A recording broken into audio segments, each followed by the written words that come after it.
like Huberman's podcast, I was like, out of curiosity, I was like, how is he like setting up his morning routine? And I was thinking about it more so in terms of women's health because a lot of women listen to Huberman and just follow blindly what he says. And he's brilliant. Don't get me wrong, he's brilliant. But I was like, I wonder if, his morning routine is something that women should be following. And he usually fast and he'll work out fasted or Mm. he'll drink caffeine. So he'll drink caffeine on an empty stomach and work out and then not eat until like 11 or noon.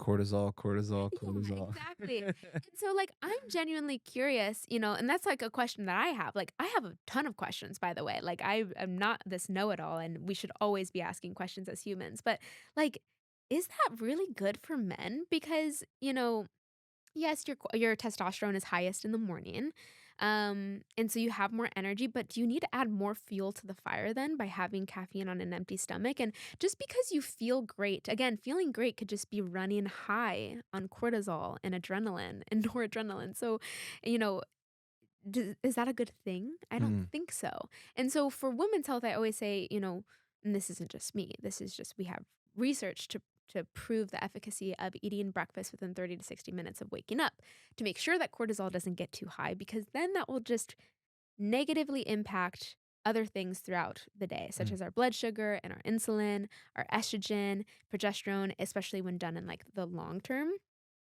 So I'm like genuinely curious because I do see a lot of guys. I'm on Twitter and I follow a lot of men there. It's funny, I like gotta get on. Twitter. I gotta get on Twitter. Everybody in Austin is on Twitter. Like I came from Philly. Like nobody's on Twitter out Really? there. Yeah. I just like in fairness, I just started my Twitter back up like a month or so ago. And I don't it's so funny to me because my algorithm on Twitter is pretty much all men. It's the only platform I'm on where it's like that. But it's nice because I've gotten a lot of insight into like what guys are doing. And I had Soul Bra for anyone who's familiar with Great him. episode, by the way. Thank you. I just listened to that. Mhm. So good. Well, I really liked, I mean, everything that he said. I was like, this is just what I say for women's health. A lot of it translates over. So hence why, sleep and stress are so important when it comes to both women and men's health. But he's one, I mean, I've noticed, like, don't get me wrong, I think we all have our quirks and we all have things that we really identify with, but he eats breakfast. He doesn't go and fast until noon and drink caffeine on an empty stomach. I think some days he actually stays away from caffeine. So I don't know. I mean, going back to Huberman, like, I think he's brilliant, but also I think a lot of people get so into like the biohacking world and they're like, here's how to optimize productivity.